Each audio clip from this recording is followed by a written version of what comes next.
Hey everyone, Jesse here. I'm the owner and operator of Zawadi Farm, and I just wanted to talk about why I farm. And I thought it's a good topic to dive into to introduce you to this channel. I'm an urban grower here in Toronto and Canada, that is. And I started this journey back in 2016 and started growing 2017. And here I am. I'm in my fourth growing season. I'm very excited. But I just want to talk about why I farm. So when I first started, I had this, you walk into something and it's big, you're thinking, yeah, I'm going to take over the world. And you slowly realize you have to learn a lot more things that you expect. So that was me. That was me when I first started. And it was a rude awakening, so to speak, that the stuff I wanted to do, I couldn't fully do it as I envisioned it. And it's a quick lesson in farming. When you go into farming, you have to get your hands dirty. You got to get into the land and start growing. And slowly you can find the mechanics, the mindset, the psychology, and all that stuff really gets to go on, really helping me, for example, get things started. So what happened was in 2017, when I first started, I had this huge ambition. I wanted to own my own farmer's market. I wanted to run my own farm. I actually wanted to do full grown in on the parking lot with buckets of dirt and creating a nice little ecosystem in there. But it did not work, and it was a rude awakening for me to know that. So I'll dive into what did not work.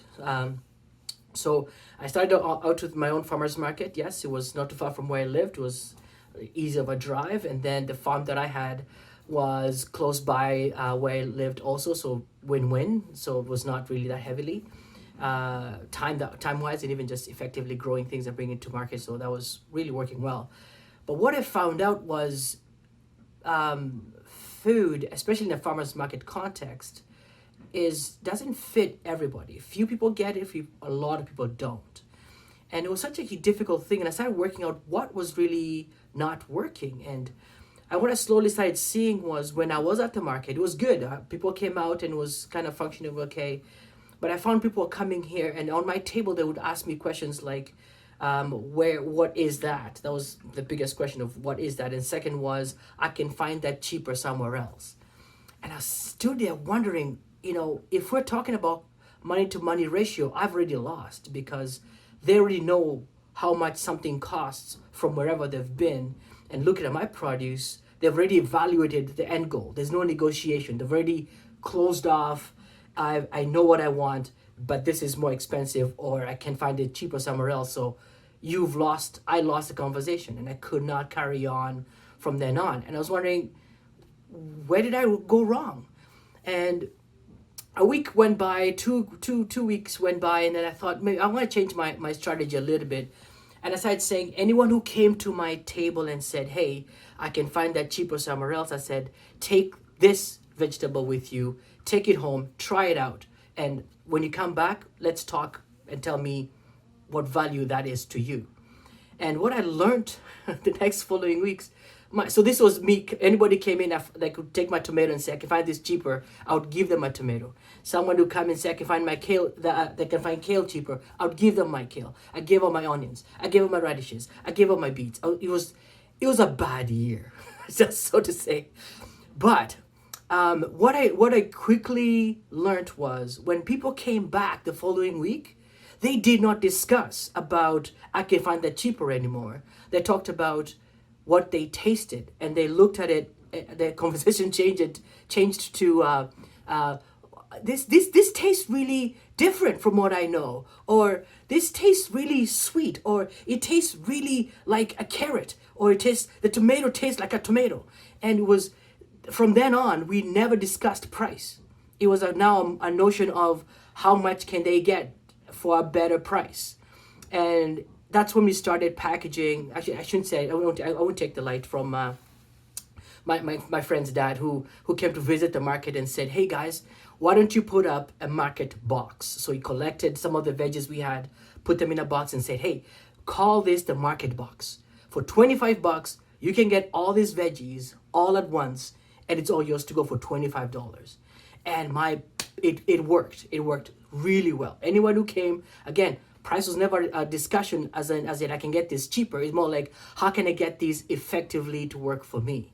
So that worked out really well for 2017. Again, it wasn't a good year because remember, I was giving stuff away.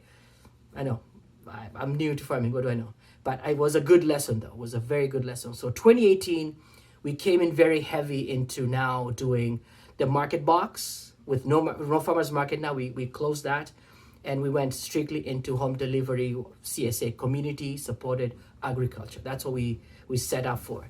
And 2018 was good. It was good. Members really liked it. We actually grew from 0 to 25 members right off the gate, which was fantastic. So that really helped us hit the ball rolling. But go back a little bit, I found out again that the discussion of now I have people who want to pay and can't afford, but then there's a gap of those who can't afford.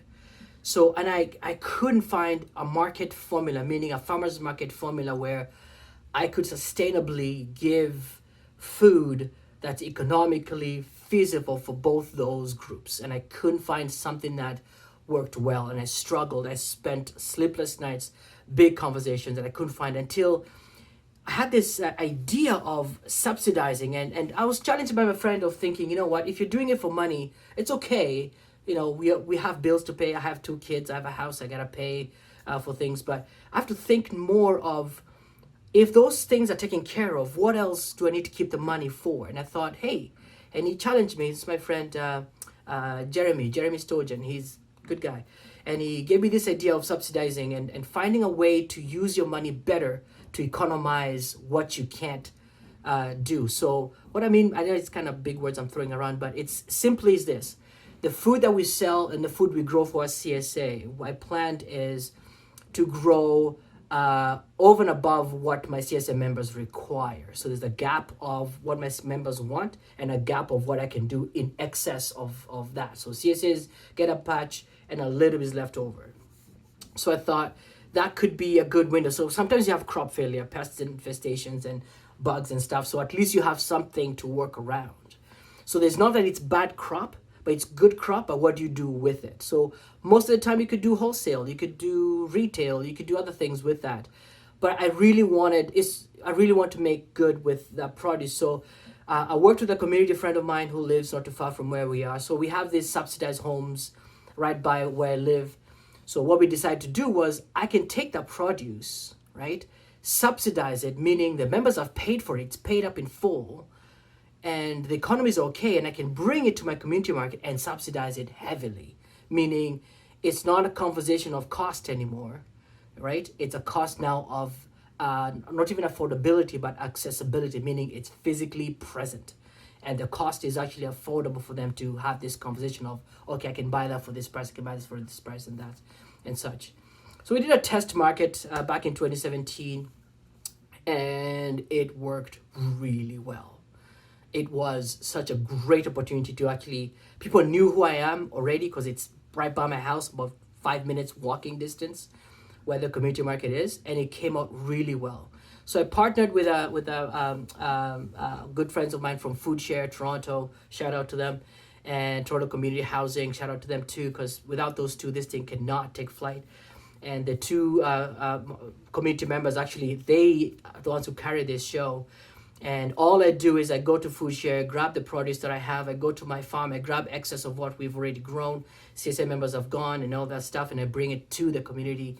And so far, so good. We've been able to support our community, and every month we bring in about $200 worth of produce to the lobby of the building, put up a table, put up all the produce on top, and people just come down the lobby and food is available.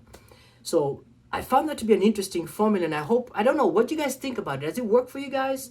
Do you think I'm crazy? Because I like being crazy. I like crazy ideas, and trust me, I got lots of crazy ideas for those who know me. But just wanted to ask you guys, what do you guys think about it? Do you think it's the subsidizing factor? Does it really make sense? To me, it seems to be working, and maybe it's an anomaly in the equation. I don't know. But that what I've seen so far over and above that, am I making money? That's a question most of you ask. This market I'm doing for the community is not for money. I'm not doing it to get any profit. In fact, the best profit I made was $8. $8. That's how much I made, like, good money. It's like, whoa, we killed it. But we sold everything. Everything was gone. And that's my thing is we get nothing left.